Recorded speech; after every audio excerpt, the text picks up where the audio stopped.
Selling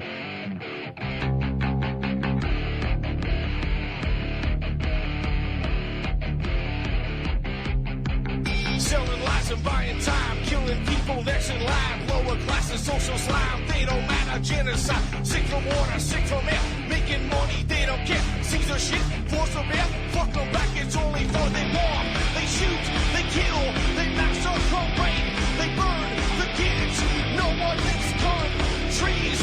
Lie to your face, fight and die. Cause God forgives.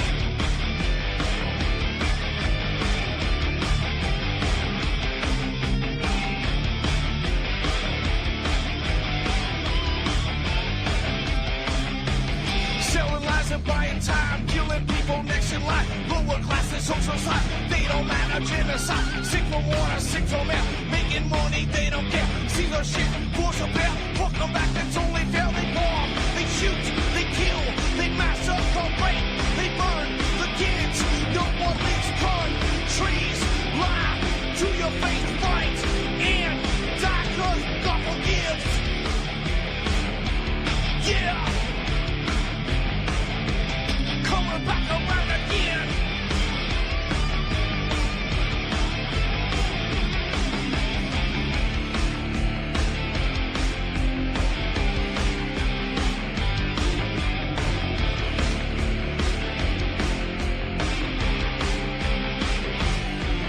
Yeah.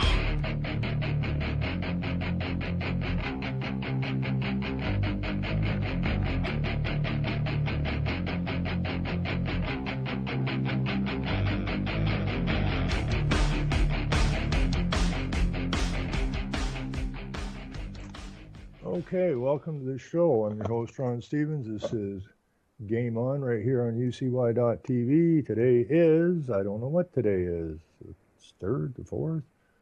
Today is the 3rd of July. We had our Canada Day this weekend, and tomorrow, I guess, is the American long weekend. Or is American Day. So I hope everyone enjoyed Canada Day, and I hope everyone enjoys the 4th of July. It's very difficult for me to celebrate. I don't celebrate Canada Day anymore, just like I don't celebrate Christmas or Easter or any of this other nonsense. I hate being conned, and I hate being lied to, and been lied to. Not just me, but everybody else been lied to since the day we were born. And that's unfortunate, but that's just the way it is. So when you're out flying your flags this weekend, give some thought as to why you're flying a flag, and try to understand what the flag actually represents. The flag does not in any way, shape, or form represent freedom, is what we were told it was, what it basically indicated. But in fact, the waving of the flag is you waving that you are a willing slave. And so anytime you see someone singing the anthem, that's a corporate anthem, don't care what country you live in, that's a corporate anthem. And so you're singing praises to the corporation which has enslaved you and lied to you and abused you since the day you were born. So more and more people are coming to that understanding. It's been a long, slow process, but it's coming. And, I'm starting to see people hang flags upside down and that. And that's the perfect indication because, as I said last night on the show, come next weekend, the show is going to be called Rock the Boat. And my show over in Revolution Radio has been changed over Rock the Boat, as is my Facebook's already been changed over Rock the Boat. And the reason for it is the same reason what the flag upside down flag indicates. It indicates that our world is upside down. We're living in a fictional world, and we got to get these flags turned. Actually, upside down is right side up. And so we're going to rock the boat till we flip that sucker, and then we're right side up. So when we get the boat flipped, the upside down flags, well, they'll look right side up again, won't they? the way they're supposed to be. Now, I was talking to Chris last night on the show. He called in, and he's been having his pockets picked, and by things like WICB and all these other legal things that are required of him as a independent businessman. And that's one of the reasons I got out of the construction business, was the encroachment of these fictional rules and regulations that were making it extremely costly, and basically making the jobs less safe, and slowing down the work, and costing everybody time, money, and whatnot, so that the pencil necks could feed off of us. And so we went through this nonsense of WIC's, I think workers' insurance, WICSB last night. So as I do every Sunday, I went up to get my cup of coffee, and lo and behold, I'm going to go look at that right now. Lo and behold, on the front page of the Toronto Star, let's see, is it in here now? The headline, here it is here. Fewer workers are getting help for serious injuries, stats show. Now, before I go through this story, I just want to put it in the chat, but approximately 12:30 this afternoon, and I'm actually honored to have the man coming on the show. He's been on before, and I am honored that he's coming on again. Murray Riley, a retired lawyer, is going to join us around 12:30, and we're going to discuss basically the legal system.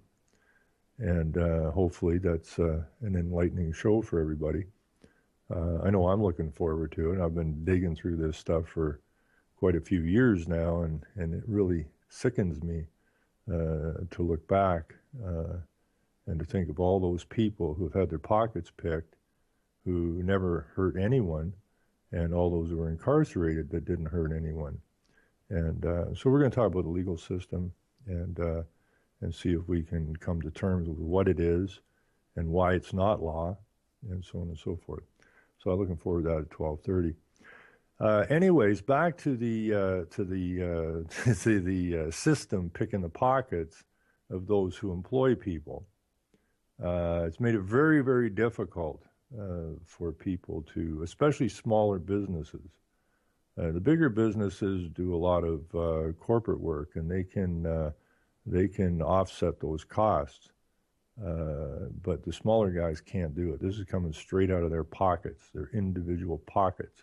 And it's very, very difficult for them to survive. And I know a lot of guys who used to run crews in construction who are basically 1-2-man crews now. It's just gotten to the point where it's not worth the trouble. You spend so much time doing paperwork for these so-called rules and regulations the government keeps coming. They just keep heaping them on people in order to further pick their pockets. And one of the purposes of it is to put the small guy out of business. That's the program. And a lot of guys have packed it up. And a lot of guys are struggling. There's a lot of guys that would love to be hiring people. I would love to be hiring people. I kind of miss my crews, but it's not possible. It just doesn't make any sense, time-wise or financially. So anyways, with that, we were talking about the picking of the pockets last night. So, they tell you that we need this money in order to pay for those who are injured. Well, the number of people that are actually injured in the workplace is extremely low compared to the amount of money they're collecting. Now, fewer workers, it says, are getting help for serious injuries. Critics blame systematic reduction in fair compensation, but WSIB says plunge is due to drop in claims. Okay, so if you have a drop in claims, why do they keep putting the amount of money you got to pay the WSIB up?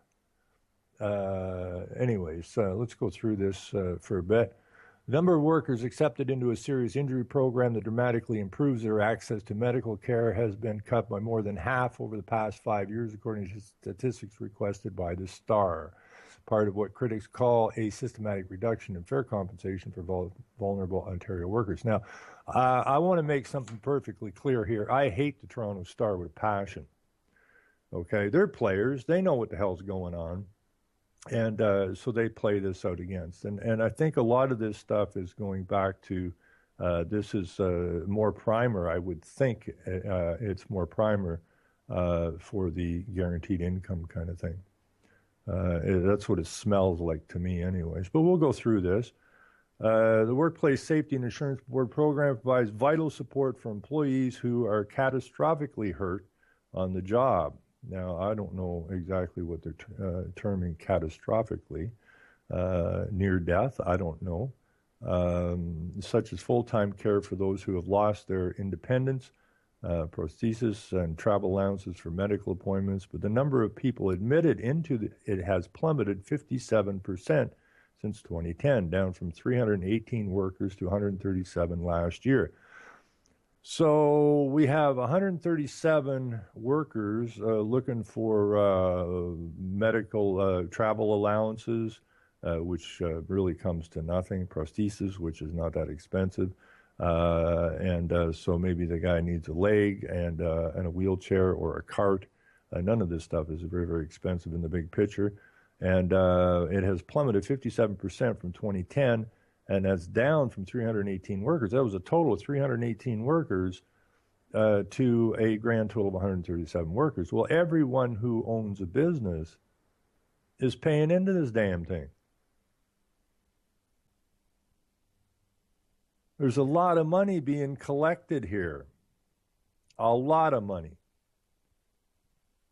And we have on the books, and I'm sure there's people, that through unions and that, which are phenomenal for somebody gets a hangnail and they'll go and take a week off while it heals. That's union garbage. And I'm sure they're sucking up a lot of the WSIB money. But when you're out on construction, you don't have guys, they're not like union workers. Non-union workers will bandage themselves up and go back to work. And that's what men do. That's what they do. You get injured on job sites, but for the most part, your injuries are not something that needs time off, unless you're in the union where it's encouraged. But most guys working on job sites understand that they're part of the crew, and the crew depends on them. And unless they can't work, they will work. That's when you know you got a good crew.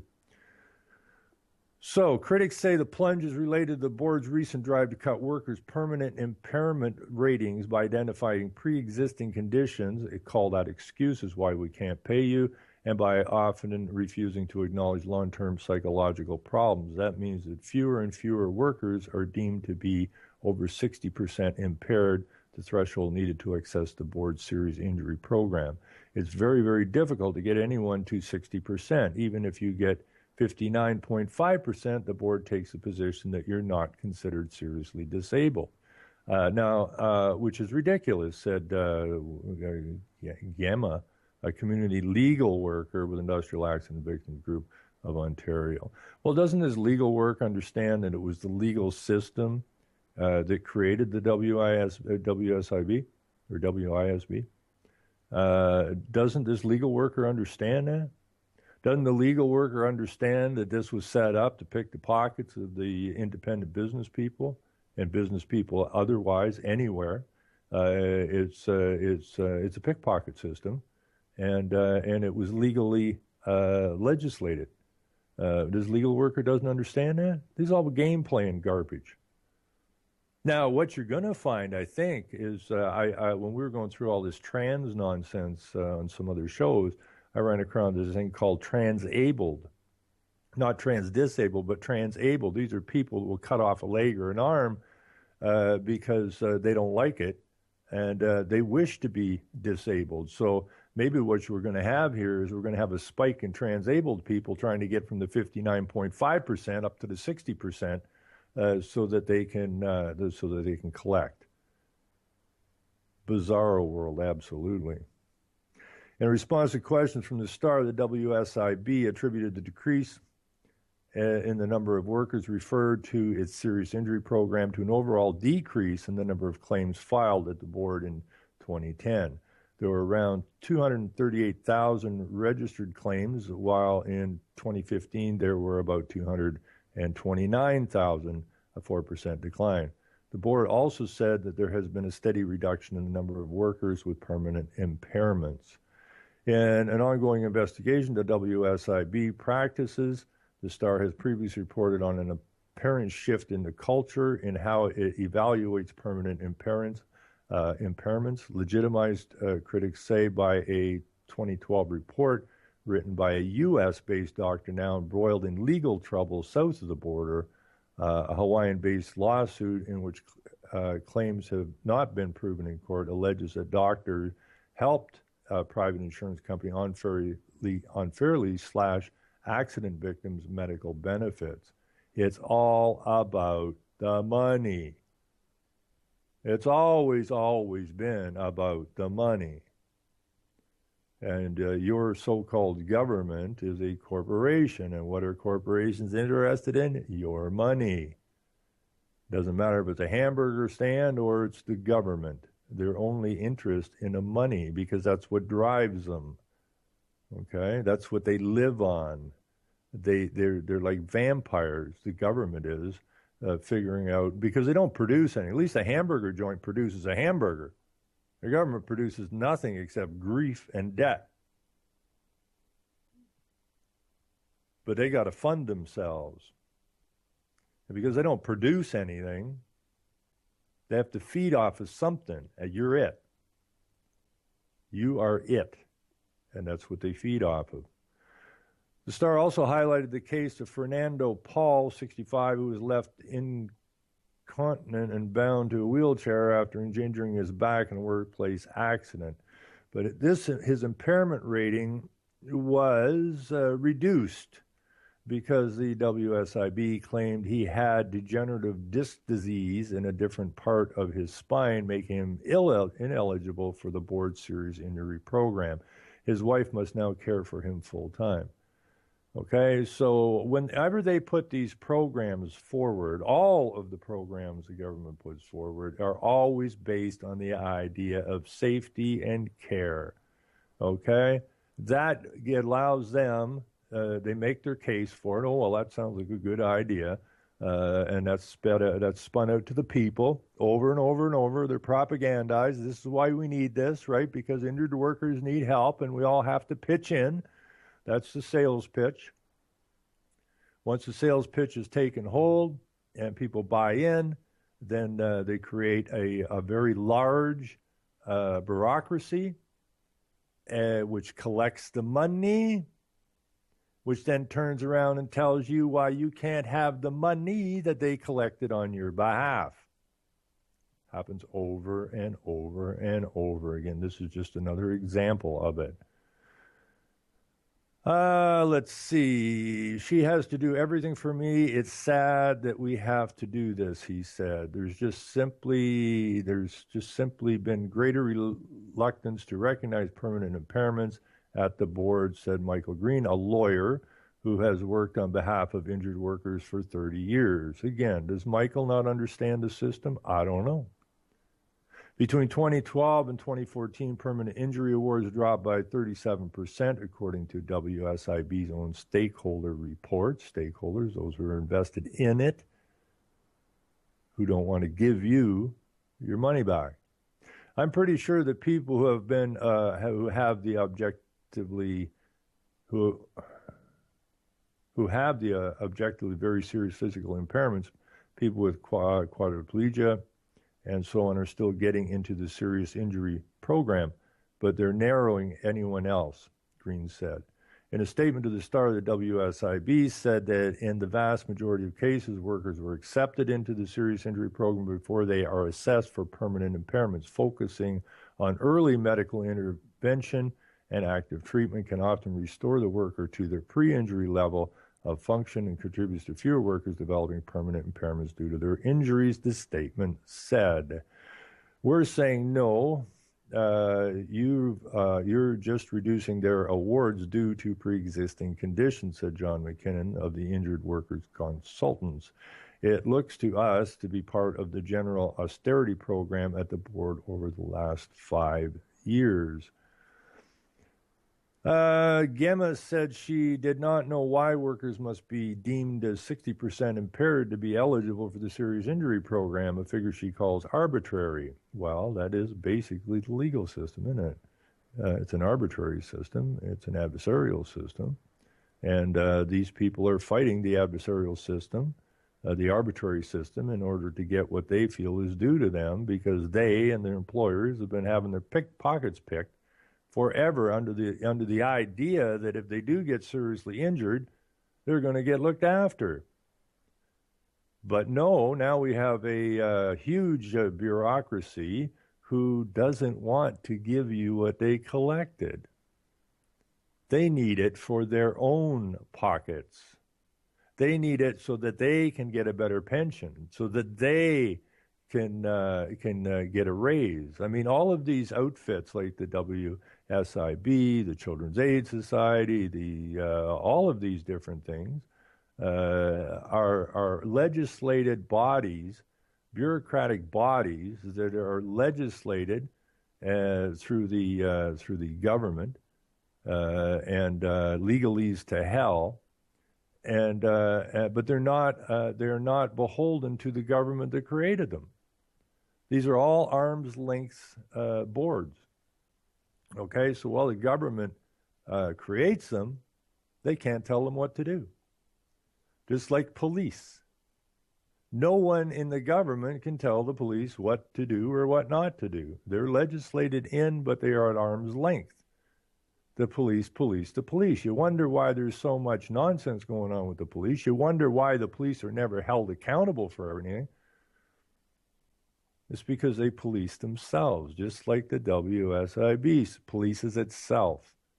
These are bureaucracies that have been set up for someone's benefit, not yours.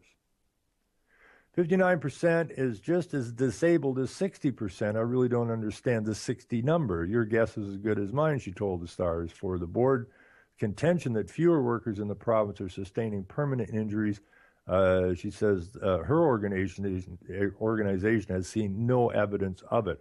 Her legal clinic is still overwhelmed by the number of injured workers seeking help. I'll be very simple. To me, that's a lie. We have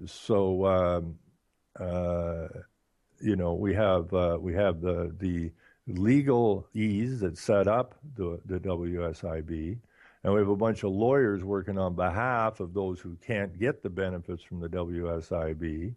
So everybody's getting paid out of this as they fight. The lawyers are making money, the courts are making money, the judges are making money, the WSIB workers are making money. And the poor son of a bitch that's been paying into it, who is injured, ain't getting a dime. Welcome to the upside down flag.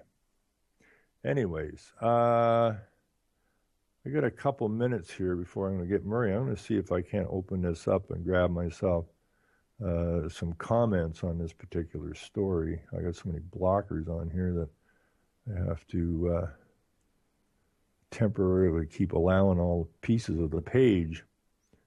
And that, I guess, might go back to the stats that the police feel that they're being blocked from through encryption and that, which is upsetting them because they can't go and look at everybody's stuff here. Now, I guess there are no comments on this. Isn't that amazing?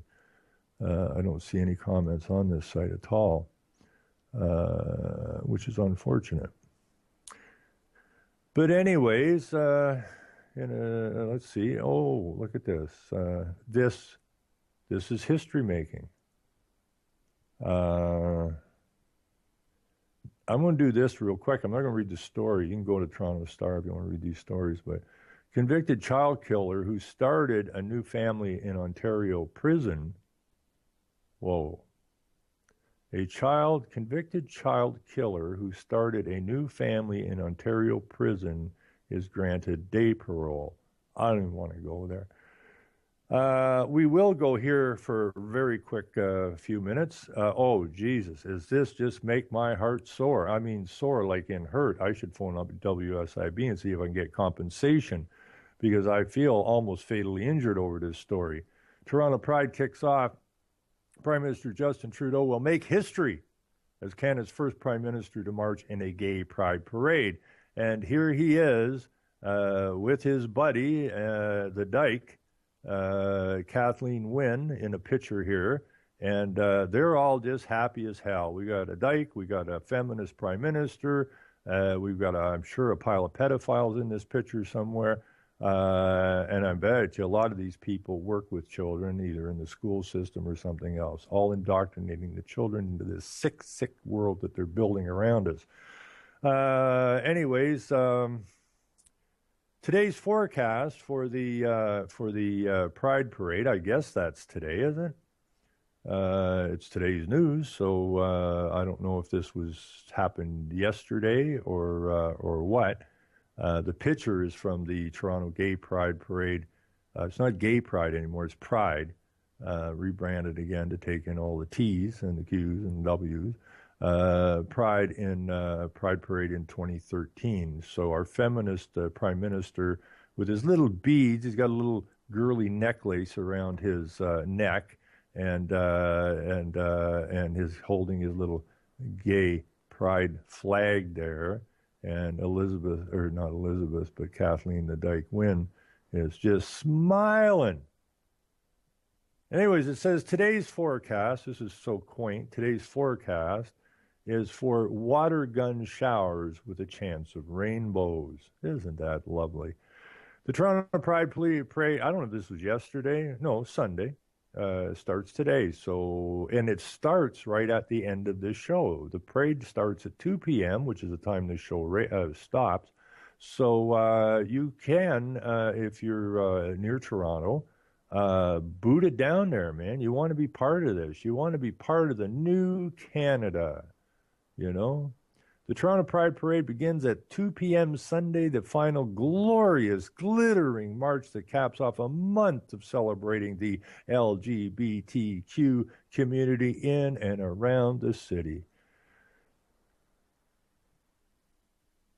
This year is expected to be historic as Prime Minister Justin Trudeau becomes the first Canadian Prime Minister to march in a Pride Parade. Trudeau has marched in the Toronto Pride Parade before, but this will be the first time he has marched as the Prime Minister. Whoop, whoop. Canada is united in its defense of rights and in standing up for LGBTQ rights. This is what we are truly celebrating today, Trudeau said after raising the rainbow flag on Parliament Hill on June 1st to kick off Pride Month. Canada is united in its defense of rights and standing up for LGBTQ. That's the corporation he's talking about. The corporation and the corporate players are united in its defense of rights, not the people. Not the people. They're not talking about the people of Canada. They're talking about the corporation, and the corporate players are united in its defense. This is the same group of people that are united in their defense of the reduction on the payments of the injured workers. But this year's Jubilee is tinged with sadness in light of the devastating shooting, oh my goodness, that took place at the Pulse nightclub, a gay bar in Orlando. The parade will be dedicated to the 49 victims of the mass shooting. Well, word out is that the mass shooting, nobody got shot till the police walked into the building. Now, I haven't had a chance to look into that, whether that's true or not, but that has absolutely nothing to do with here, okay? You knew something bad was going to happen in order to celebrate Pride Month. Because they need that to, yank at the heartstrings of the gullible and the indoctrinated. Anyways, really quickly here, and we get on to Murray. Pride has always been political, and this year's festivities will also serve as a reminder of the work that still needs to be done to protect the LGBTQ rights here and abroad, says its organizers. RuPaul will be speaking at the event. I'm coming to Pride Toronto because I love Toronto, and I love the people who dance to the beat of a different drummer. People have cracked the code on humanity, she told the Star in an interview. The code on humanity. Crack the code on humanity. Give me a freaking break. These tragedies have turned into a real benchmark for humanity on this planet because we have an opportunity here to shift the collective consciousness and really wake up the human race. Now, human is an animal. Make no mistake about this. Humans are animals by definition. Let no man deceive you as be as cattle, slaves, chattel, so on and so forth. Okay? You the people are looked upon as the human herd, animals. And they're having a lot of fun with the animals. They're dressing them up now.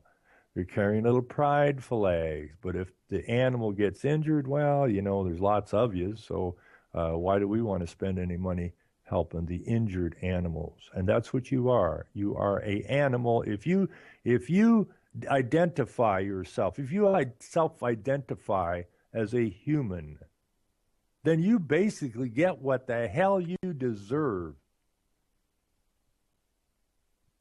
Because God gave man dominion over the animals. And we have a certain group of men playing God who are treating you as animals, period. And you are their chattel. You are their cattle. And they can do whatever the hell they want with the herd. And that's exactly what they're doing. So anyways, enough of that rant. I'm going to see if I can't get Murray in here, and we'll see what we can accomplish today. So let's plug in a phone number here, and see. I may blow us off air here for a second. I'm not sure if this is actually going to work, but it should bring it up to. Oh yeah, here we go. This is good. Okay, we'll add Murray in here, and hopefully we get a pickup.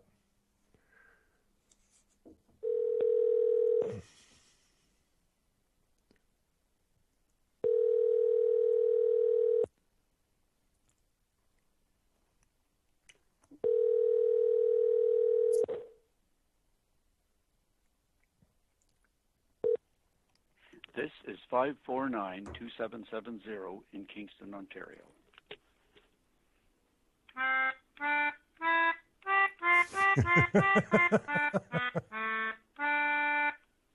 Okay, that's not going to be. If you wish to leave a message, please do so.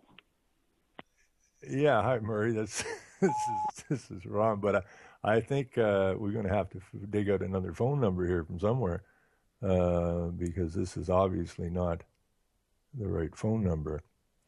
So I'm going to leave this to Chris for a second to see if we can't grab another number here.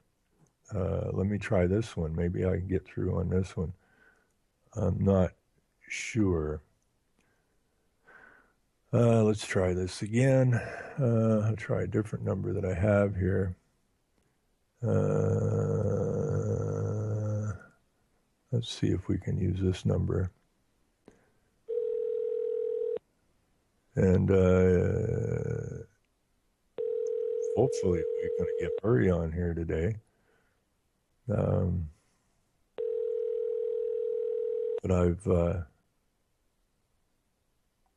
if you're there, Chris. This is 549-2770 in Kingston, Ontario.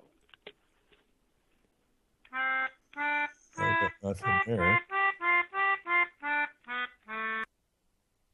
Okay.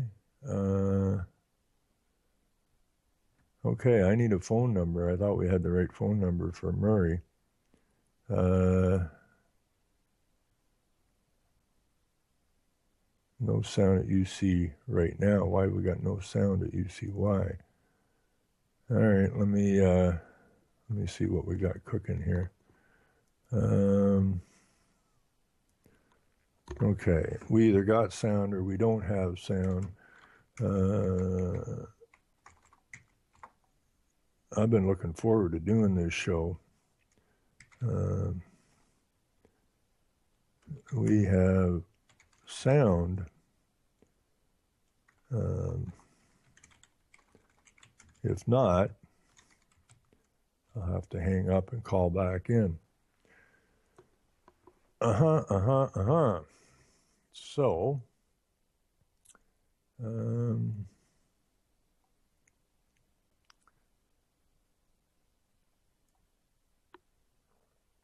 okay, I'm going to try this one.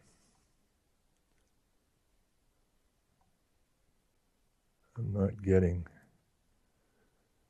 Let's see here. Audio is good. Okay. Now I need a different phone number for Murray because I'm not catching. That's his number. Well, where is he?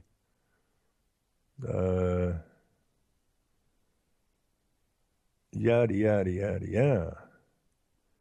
If that's his number,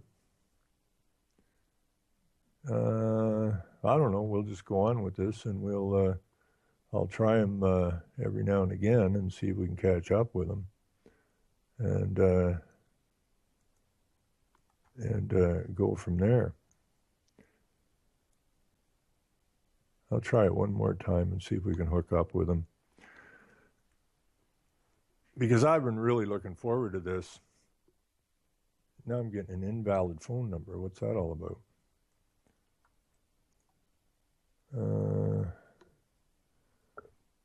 What the what, eh? Try this one more time and then we'll just have to get on with something else here.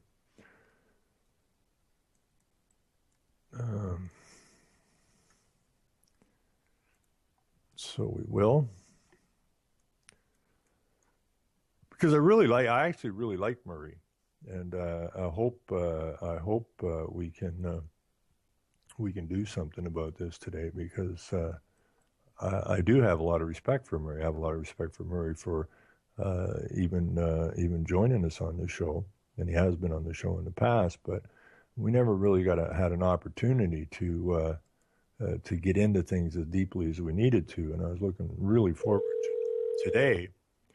All right, I got Chris in here, and we're trying to call Murray all at the same time. So, Christopher, you there? Yes. Just hang up. Hang up the other number. What, you got a different number? It's 549. No, that's his. No, that's his number. Yeah, just a second till I remove Just it. hang it up. Hang it up. Hang it up. I did. Don't Okay. get in a knot. There, I hung it up. Well, I mean, it's. Yeah. Where's my Murray? I don't know what's going on. We want Murray. We want Murray. Yeah. Yeah. No. Where is Murray? The reason he was going to be on the show at 12:30 is because he had something to do. Okay, I figured that. And so he we'll just try him later. Maybe he's not back yet. I'm sure he wants to be part of the show. I mean, I do like Murray. I don't know that Murray knows how much I appreciate him coming on the show. I don't know that he knows that, and I do really truly appreciate him making himself available to us to discuss some of these things. So it's a huge thing for me. But anyway, the biggest thing with him is like I say, and maybe it's not a big thing. I guess any lawyer could do it, but he wasn't only an attorney. He taught law. Right. So, I wouldn't suggest he's a professor, but he's very close to it. Yeah, but that's why you know so much about law, right? Well, yeah, he's been doing it for I really, 45 years, I think. Yeah, I don't think there's very many lawyers that would want to come on a radio show like this. That's correct. I just can't picture that. So I do appreciate his openness. I really, truly do. But we'll try Murray in a little bit. But while I got you on the line here, I don't know. I mean, it was just too weird last night. We were talking about WSIB, and then today when I go get my coffee, there's WSIB on the front page of the paper. Yes, karma. You know, collecting all this cash and building up their bureaucracy and continually hiring people. And now they've got hired lawyers and hired people to tell the people why they can't have the money that the government said they were collecting for the benefit of the people. So, you know, you should get a big reduction in your WSIB costs if they're not paying people out, right? Well, you know, when we were discussing it last night, it goes much deeper than that. I think we were just touching on the surface. Right. But yeah, I mean, like I said, myself personally, I have to pay 9.01% is what they've calculated me at. Right. For my employees, but I have to pay that on materials and labor.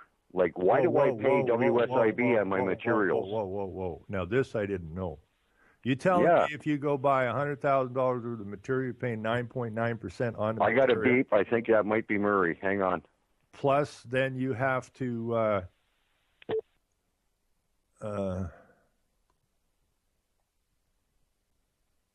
well, I didn't know that one. That's ridiculous.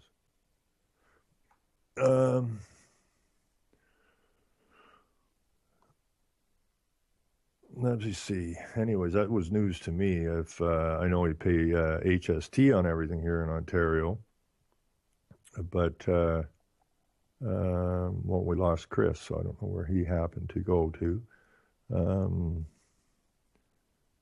So I guess I will give this a couple of minutes and then see if I can't get Murray on here, which would make me very, very happy because, you know, I mean, what runs the world? What the hell runs the world? The legal system runs the world. There is nothing that operates unless it's attached to the legal system. Yes, sir. Hey, you can call Murray right now at the number I gave you. Okay. He's on.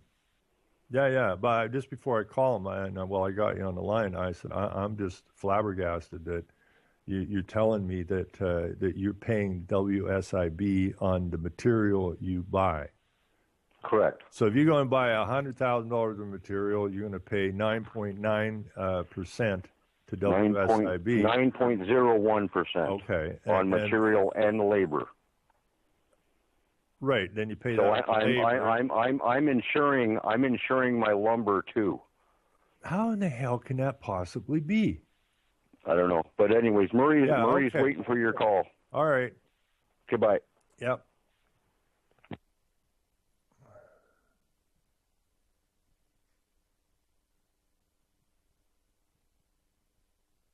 Oh, shit.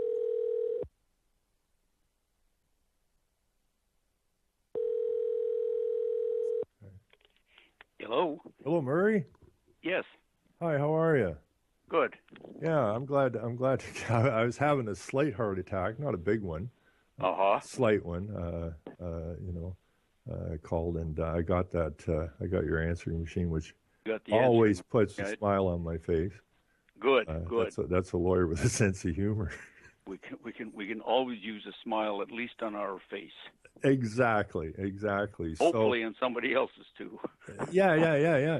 So. Yeah, I'm just like I was telling Chris and the listeners there. You know, I greatly appreciate you availing yourself to this because it's a big subject and there's a lot of questions. A lot of people are asking, looking for answers, and I wasn't. I didn't know there was a subject, or there was somebody from Texas, but I didn't hear anything much more about that. So what is the subject? Well, the subject is I just want to basically get a better understanding of what the purpose of the legal system is.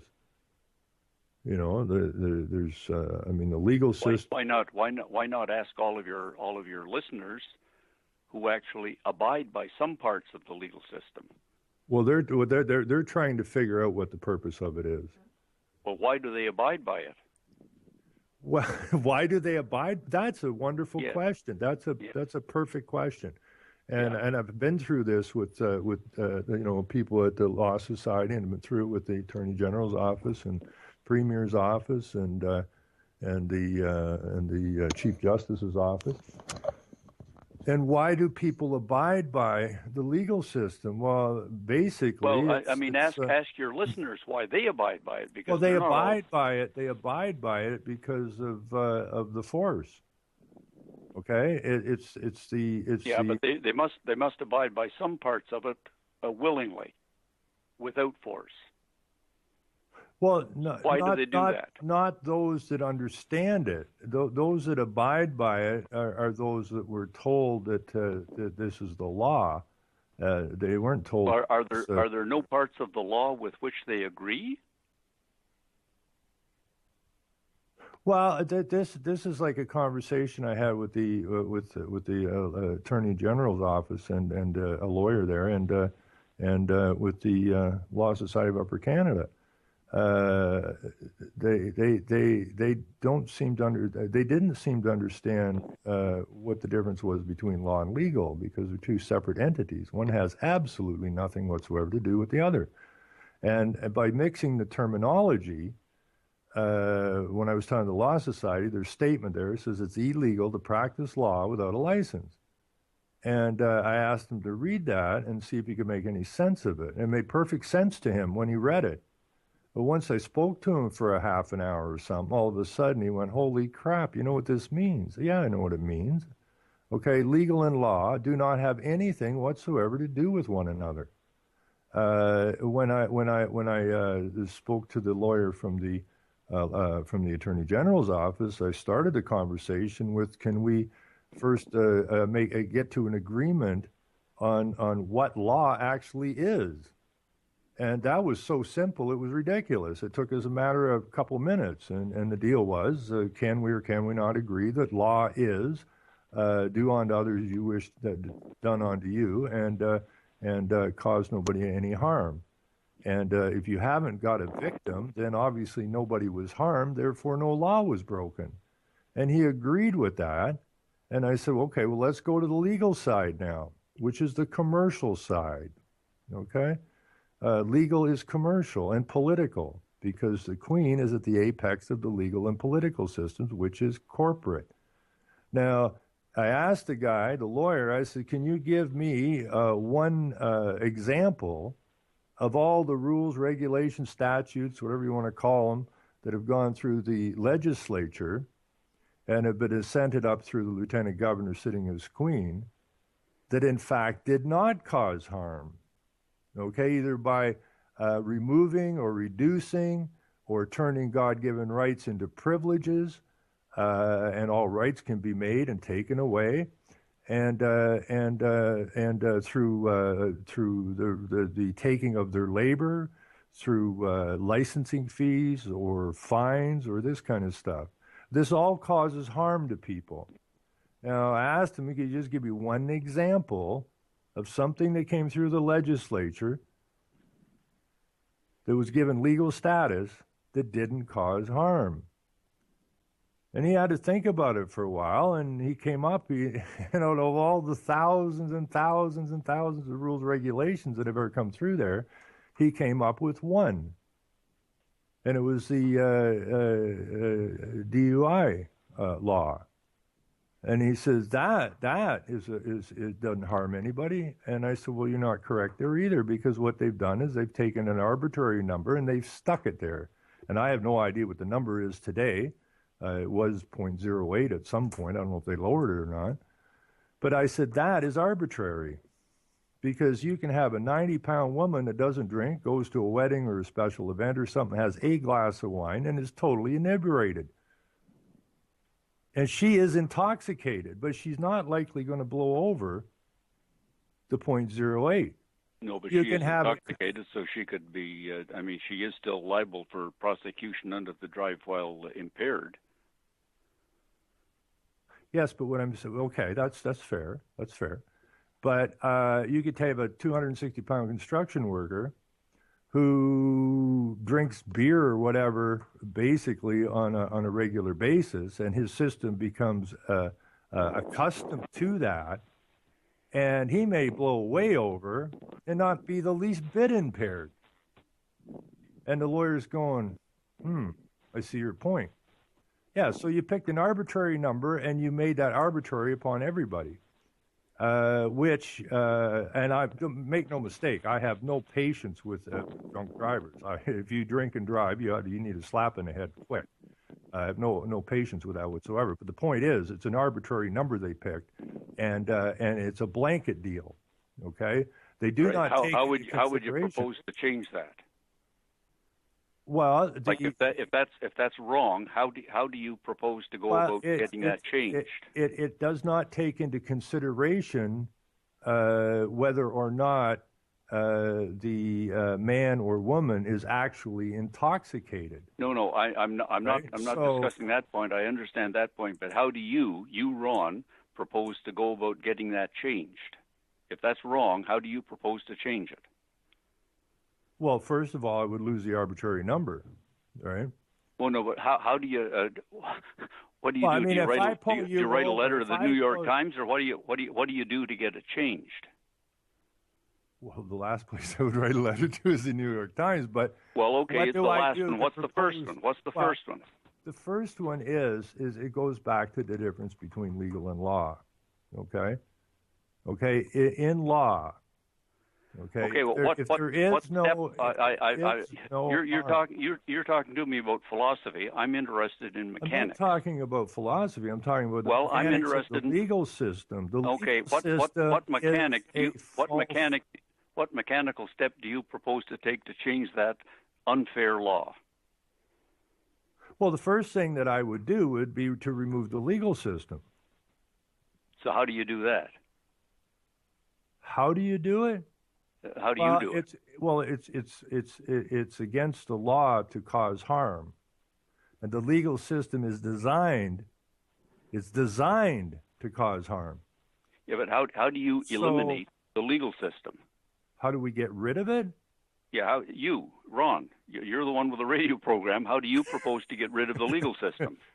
I'm not proposing to get rid of the system. I need you guys, the lawyers, are the ones that have the capacity to do something about it.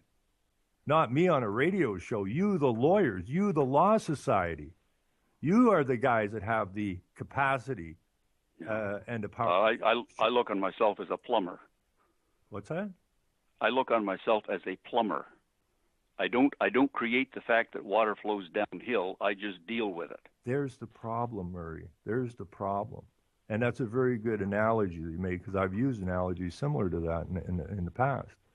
Okay, the lawyer is no different than a carpenter or anybody else. Okay, they do a job.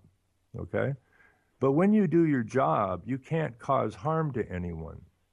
And the legal system was specifically designed to cause harm through the enslavement of the people.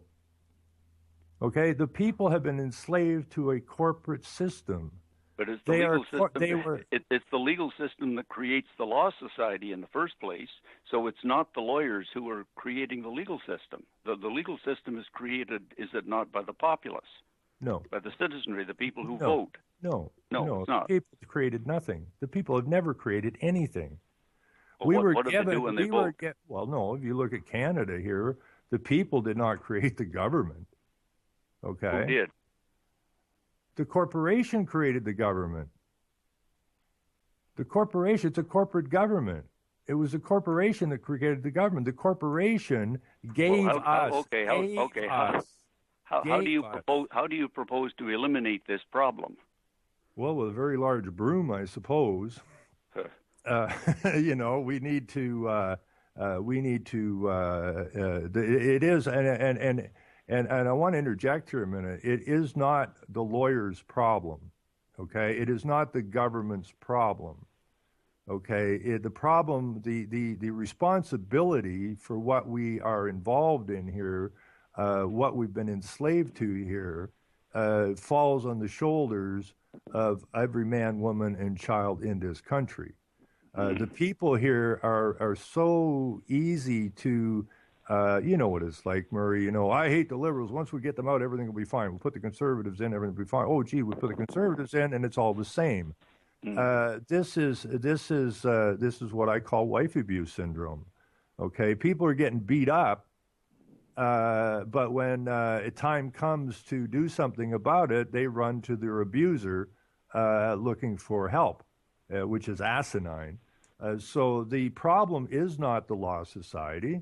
The problem is not the government. The problem is the people. That's the problem. Well, you can't vote in this country either.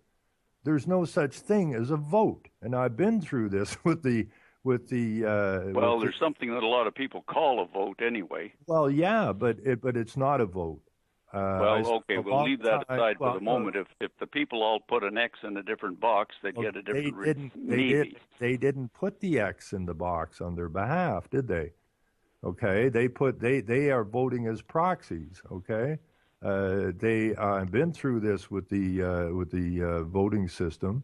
They tell me that they can't verify whether or not the vote's legal, which only means that it's not legal. It's a contrived system that you are a corporate entity, a person, and only legal persons can vote. Only legal persons can register to vote. And a legal person is not a man or a woman. It's a fictional entity. It's a corporate entity. So when people go, they say, well, I registered to vote today. No, you didn't. You registered as an agent for something that doesn't exist, something that was made up in the mind. And that's where the legal system comes in. That's the job of the lawyers. So you did not register. It's impossible to register. And it's impossible. When you marked a ballot, say, I voted. No, you didn't. Well, yeah, I went in there and I marked a ballot. You didn't mark the ballot. You marked the ballot on behalf of someone else or some other entity, which is not you. Therefore, you did not vote. Okay, it's a corporate proxy vote. Now, I was over at the courthouse in Walkerton. Michael Schmidt was doing a trial, or was involved in a trial over there, so I dropped in to see how everything was going. And we'd been dragged through court for a 3-day trial, which never even brought the original offense forward, which is completely against the rules and regulations of the court. But I got to know the clerk there fairly well over the years, and I brought her in just 2 pages of stuff. And we were talking about how this operates and why it's fraudulent. And I was talking to her about the vote. And I was going to get to the point where I said, I'd said that no one can vote. And I said that when you marked the ballot, you didn't vote. And she said, no, it's a proxy vote. So she's a clerk in the court, knows it's not a real vote, right? The court understands what it's up to. Okay, if you go back to and look up plagiarism in etymology, it says it's a literary theft. And it's also the kidnapping or stealing of a child or a slave. So what they basically did was when after you were born, instead of when the doctor slapped you on the ass, Murray, and you went, wow, they need to put in the rooms where you're born. They need to put a sound bite in there so that when the doctor slaps you on the ass, it goes cha-ching. Because you become something of monetary value to the corporation called the government. And this has got nothing to, this is all against the law. It's against the law to plagiarize a name and use it for profit. All right. Let me take. I don't understand your approach completely, although I know you're not happy with things, but if you take the world as we know it, is there a country in the world that does have a proper system? No. So all countries are wrong? Yes. Okay. Well, so you would want to set up you would want to set up your own independent institution somewhere, country or area or something? No, no, no, no. I want the world to be right. I don't wish to be apart from the world. I wish the world to be corrected. Well, how many? I mean, from what I understand, you're saying that every country in the world is wrong. Well, this reminds me of a conversation I had with a reporter when I was going to all these WIN meetings and that we were at a and we'd run into each other for about 2 years. And this what's his name, Scott? He's with CTV now. He used to be with Wingham News.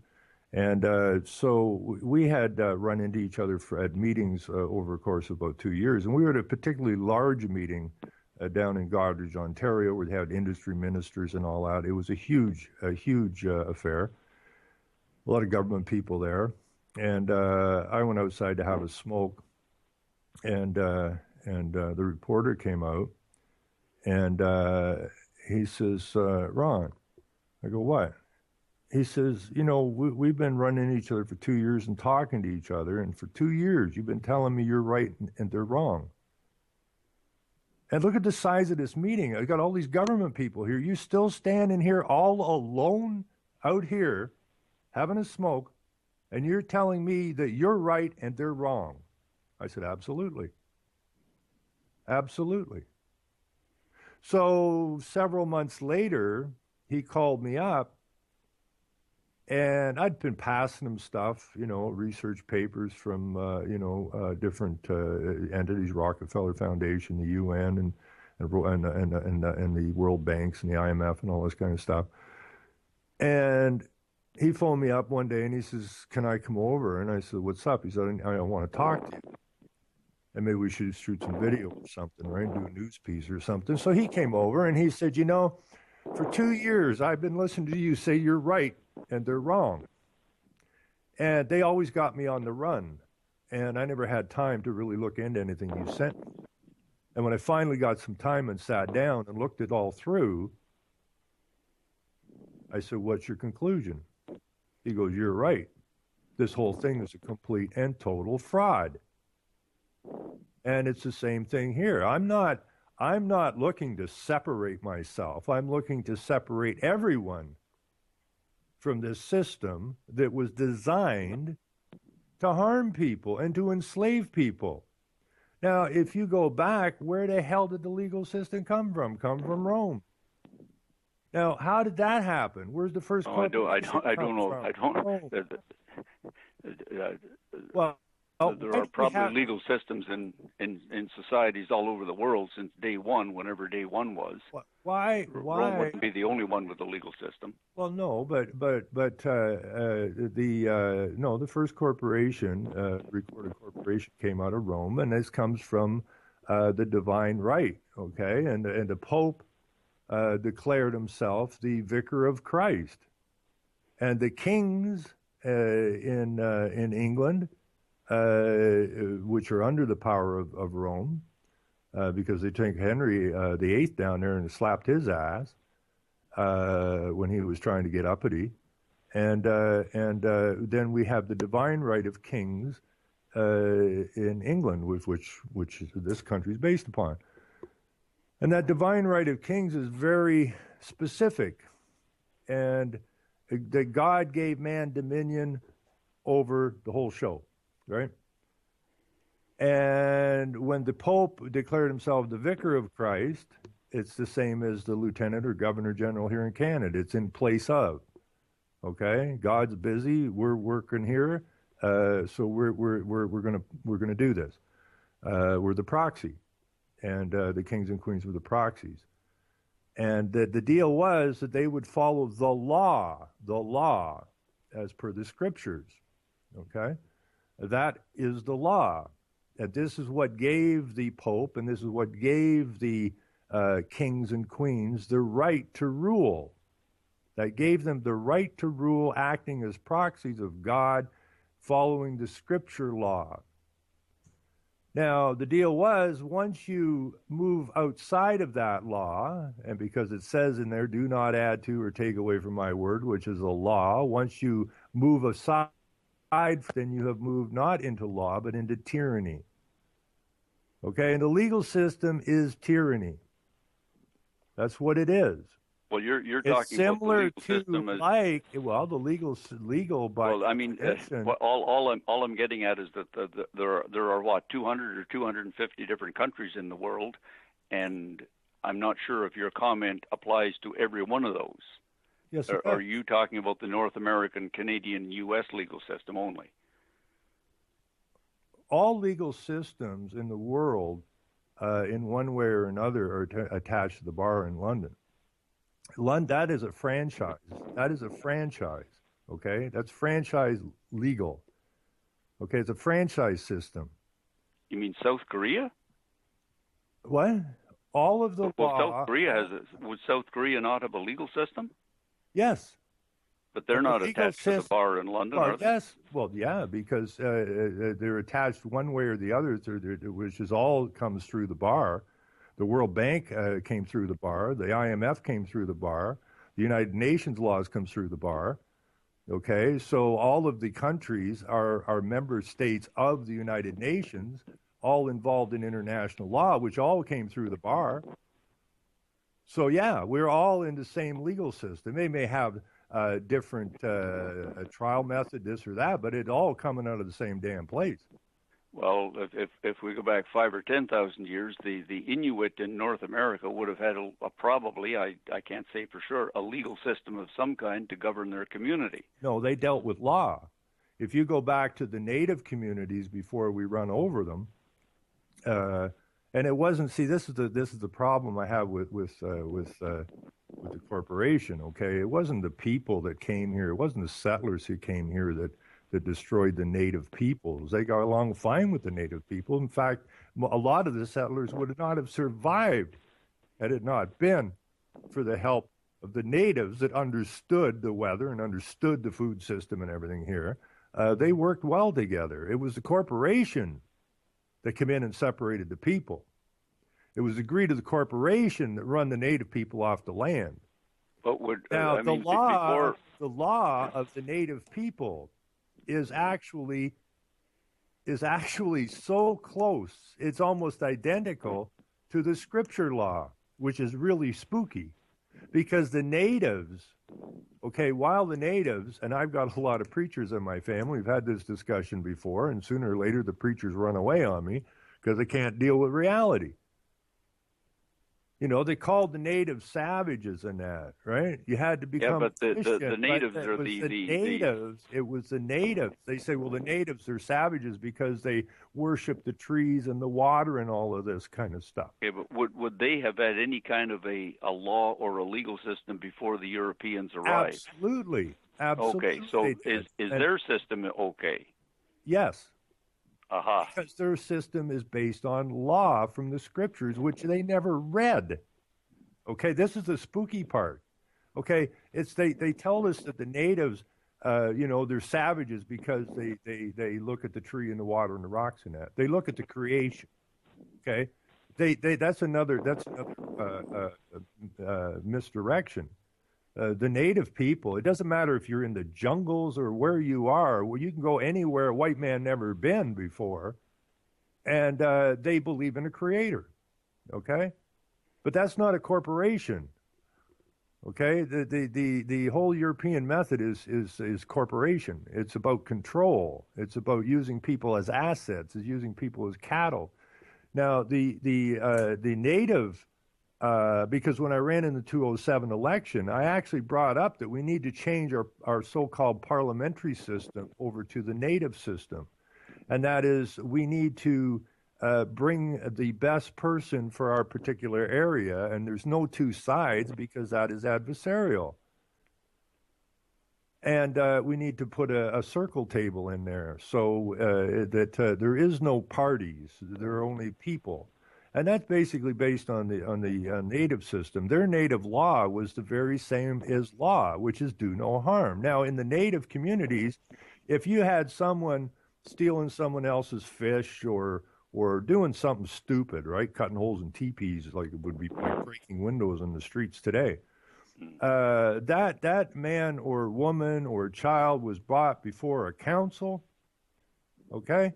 And it wasn't adversarial. it was a court system of concern. Why did you wreck this guy's TV or bust his window? Okay, do you understand that you've caused harm? So their circle was no really different than what we're supposed to have is our juries. They took our juries away from us. Okay, and the idea of the Native community was that you undo the harm and bring it back, restore it, restoration. You restore that man or woman's property back to as close as you can possibly do it that's acceptable, and then you have paid for your crime. Okay, if you refuse to do so, and you don't have to, and in the old days, you with the jury trials, you did not have to fix the window. That's where outlaws came from. You were given the opportunity to be in law, so to speak, but you didn't have to fix the window. If you refuse to fix the window, then you've said, I refuse to be within the law. That's where outlaws came from. You're outside the law. And that's exactly what the legal system is. It's outside of the law. It's not law. And I mean, if I bust a window today, I'll get dragged into court. I'll get a ticket. I'll go to court. The court will fleece me for X amount of money. But I have no need to fix the window. The court system, the legal system doesn't give a damn about Joe Blow's window. Well, they're looking for ways to bring you into the court. There's an incentive to fix the window. What's the incentive? Well, the incentive is that you may get some kind of a probationary term instead of a fine.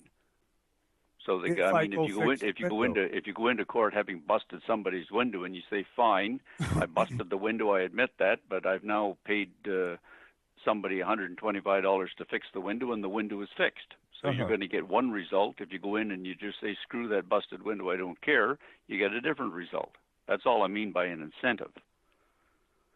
Yes, but that still isn't that is still the arbitrary and the adversarial role of the court. It's not about it is if I fix the window, fine. It doesn't matter. Okay, this is about. I mean, you go back to Rome. This is nothing more than sin tax. Okay, you have sinned against the church, which is a corporation, and therefore you will pay a sin fine, a sin tax. That's all it is. I mean, if you go back to Martin Luther and the story when he got to Rome, he was absolutely freaked out. You know, he looked at Rome and went, "This is disgusting." You know, we're right back there again. Rome fell and Rome rose. And we're right back to the same place, the same pedophilic, nonsensical garbage that's going on here today is what Martin Luther saw in Rome when he went there. It was about paying for the sins. And when the corporation, the church, needed more money, they created new sin taxes, which is the same thing they're doing here now in Canada. Anytime they need more cash, they create a new tax, a new sin tax, and they call it a crime. It's not a crime. There cannot be a crime if there's no victim. It's impossible. It's absolutely impossible to have a crime without a victim. Okay? All this is about fleecing the people, and it's straight out robbery is what it is. And if they didn't have the force of law, this is the kicker, Murray. Okay, this is legal by definition is similar, like to, but not law, and the force of law. So they make these rules and regulations for those who have been deceived, who are being treated like cattle. They are surety for the debt, and if there was no force, nobody would listen to any of these stupid things that they put through as law, okay? Because they couldn't enforce them without the force. And you don't need force to enforce law, okay? That's the kicker, okay? Law is understood by everybody. Legal confuses everybody because it's not real. You know, we have a queen who took an oath on the King James Bible, and I guess her out when she took the oath, and she probably didn't know what she's doing anyway. She's only young, and she's completely handled and indoctrinated by those who indoctrinate and handle. And she took the oath, saying that I will uphold the law as per the King James Bible to the best of my ability. There's the out. And once she became queen, she also was at the apex of the political and legal systems, and is to this day. That's the duality. That's the two sides of a coin. Okay, so they separated church and state. Okay, so now we only have state. The state is a corporation, and legal is corporate law. They took us as children, newborns. They plagiarized their names. They capitalized their names, and turned them into us into a financial instrument of which they never told the people. The people still think they vote. They don't know that they're a proxy for some fictional character.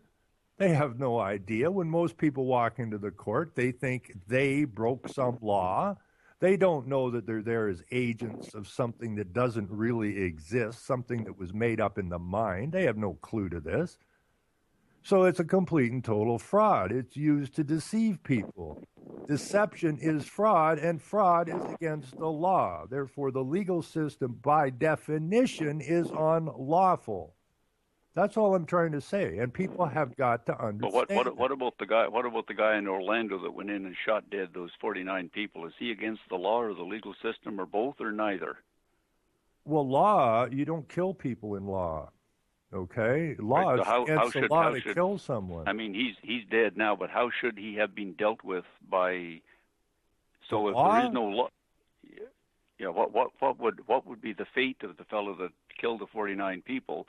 He would be brought before a jury of his peers, and if he is found guilty, it's the jury, not the judge. The judge has absolutely no capacity to find anybody innocent or guilty over anything. They rebranded this thing by saying that it's costing too much money. We have to facilitate this legal system better, and all they did was rebrand it in order to remove the jury. I don't care if you stole a piece of pizza or you killed someone. You still have the right to a jury, because it is the jury, it is the people who will find you guilty or innocent of the crime. It is not the judge. The judge's job is simply there to answer questions and to verify things by the people who he's supposed to be the learned one. The judge is supposed to be the learned one who is there, that has the capacity, so that when the people are trying to figure out what happened here, or who's guilty, or what the depth of the guilt really is, the job of the judge, the learned one, is to give that information freely to those who are judging. Okay, and that's all been changed out now. Okay, the law has been completely taken away from the people. As far as the guy, I didn't look into this Orlando thing because it will take a long time to shake it down because of the propaganda that flies around. I don't pay a lot of attention to all of these things. The stories are out there. It's a false flag. The police did it. It didn't happen. Nobody died.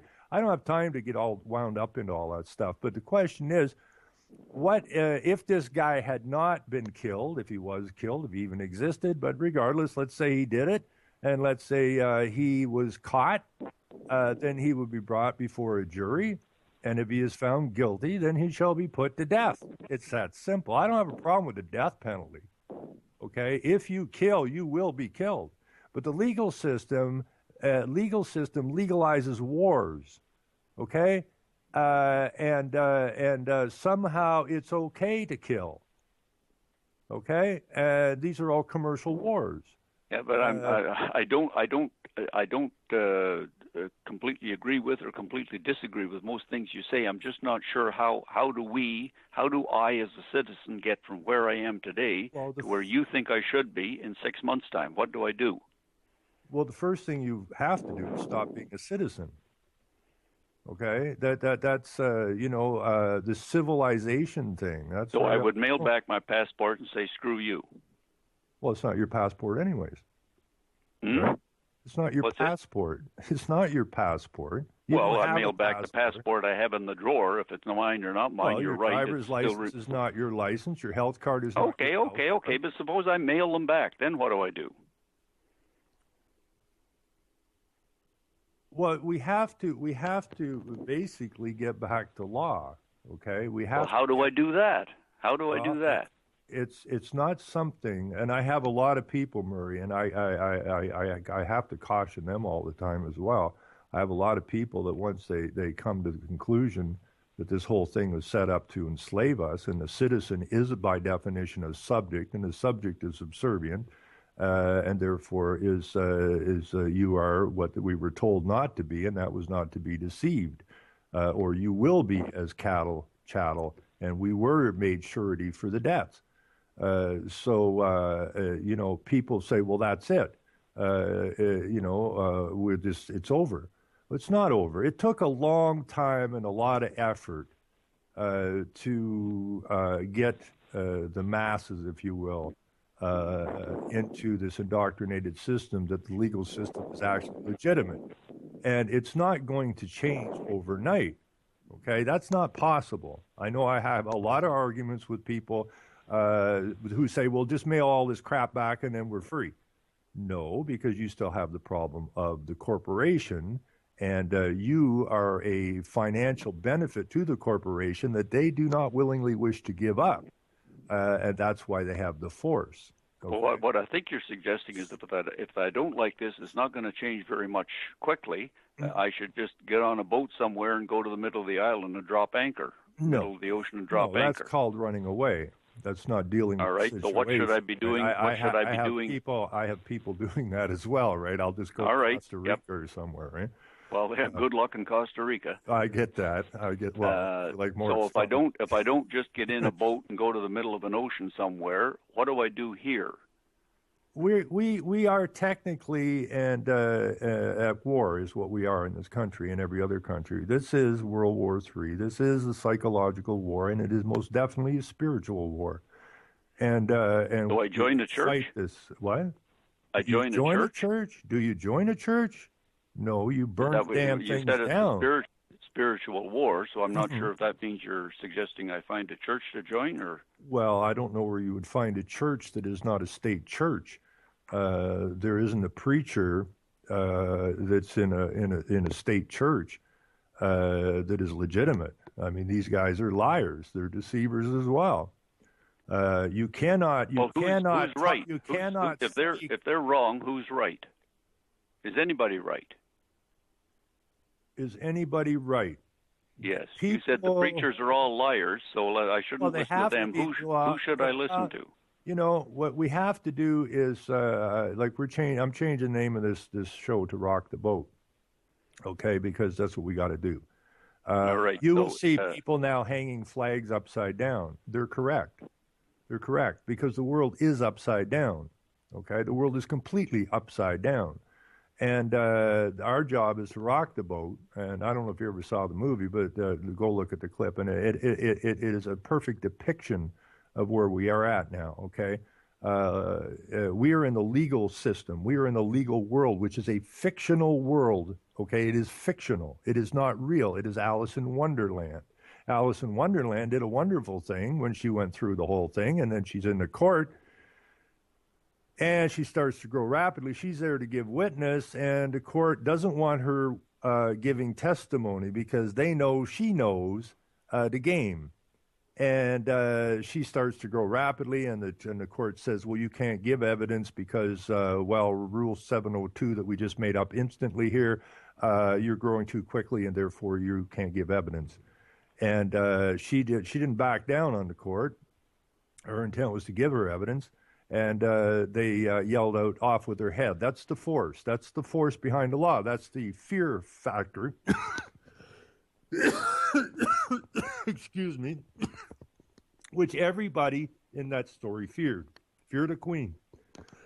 Fear of the queen's horses and men. And she realized coming through all of that, her adventure, that when they yelled off with her head, She just looked at them and said, "I'm not afraid of you. You're just playing cards. You're fictional." And that's exactly what the legal system is. It's fictional. And without the force to fear the people, it can't survive. Okay, so, I talk to police a lot. I talk to the clerks in the courts. I'm getting along pretty good with these people now. We went through a long period of denial of, them claiming me to be some kind of a sovereign citizen or whatever the hell that's supposed to be, which they've come to the conclusion now that's not what I am. I have I am tagged, the guy has my file at the Attorney General's office. And, we went through this, and I said, I'm getting pretty sick of you guys trying to tag me or target me as something. And, he said, you're not a free man on the land. You're just a guy with a hell of a pile of knowledge. And that's what's going to change it, Murray, is knowledge. Okay? And we have to deal with it. We can't just say, oh, this is the way it's always been crap, because that's not an answer. That's not a solution. Now, is it okay if I bring Chris in here for a second, Murray? He has a bad habit of calling in here. Yes. Okay, I'll bring Chris in here a little bit. And I'm not yelling at you, Murray. Please understand that, right? Well, you'll have to yell louder. I've had a lot of people yell at me more loudly than you have. Well, I mean, I don't think you're yelling at me. Oh, okay. Well, I don't intend to. I mean, we're trying to have a discussion here and get through this stuff. Well, I'm still trying to figure out what's on the other side. We're getting through whatever we're in. What's on the other side? The other side. How do you envision? How do you see the people who are oppressed, suppressed, or whatever? How do you see them bettering themselves? And what's their outcome? The outcome. Well, if you want freedom and you want as much peace as you can possibly get on the planet, we have to go back to law. And, which means, what does that? Does that mean you become a member of a tribe? No, you don't have to become a member of anything. You just do your own. Well, yeah, you have the right. Okay, you were given dominion.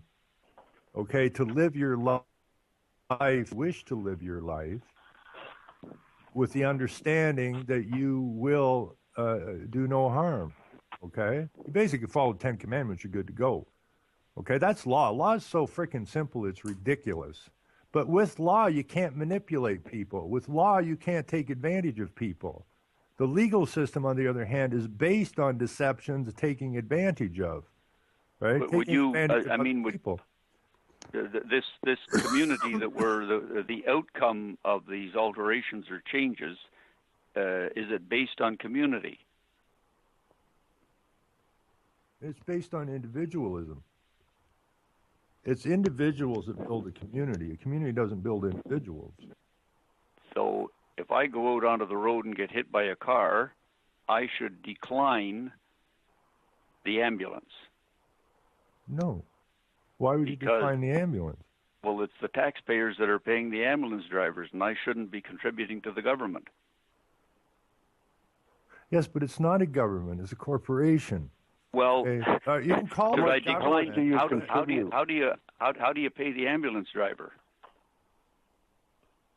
Well, the whole legal tender thing, okay, is a complete falsity as well. Well, so the money you're giving the ambulance driver doesn't exist in the first place. This is another thing that was made up in the mind, right? Okay, it's another thing that was made up. This is all constructed in the mind. It's all abstract concepts. Okay, and we got to get away from that stuff. So you're talking about no communities. You're talking about individual, self-standing individuals with no communities. No, I didn't say no communities. Tell me what you did say. Those individuals will build their communities, okay?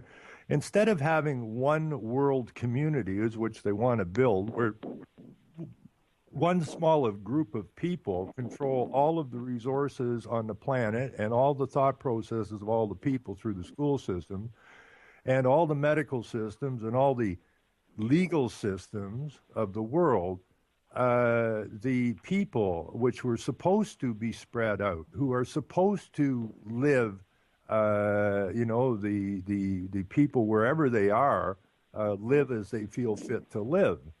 Okay, and if that's your community and you're happy there, fine. If you're not happy, move on. Find another community. Find another group of people that are more like-minded. When they went into when they started civilizing, it was a big push, even when I was a kid, to go find these people that lived in the jungles or in the mountains or somewhere and to civilize them. Okay? That was the downfall. That was a supreme downfall, because they took those innocent people who had their own way of doing things, who understood right from wrong. I mean, understanding of right and wrong is basically built into the man. And they got along fine. Oh, well, look at they're living like savages. We have to civilize them. The idea of civilization is to get them into the legal system so that they can use them as surety for debt and turn them into debt slaves. Is this what we want for our lives here on this earth, is to be debt slaves for a corporation? I hope not. Where are we getting any benefit? It said that they gave us responsible government.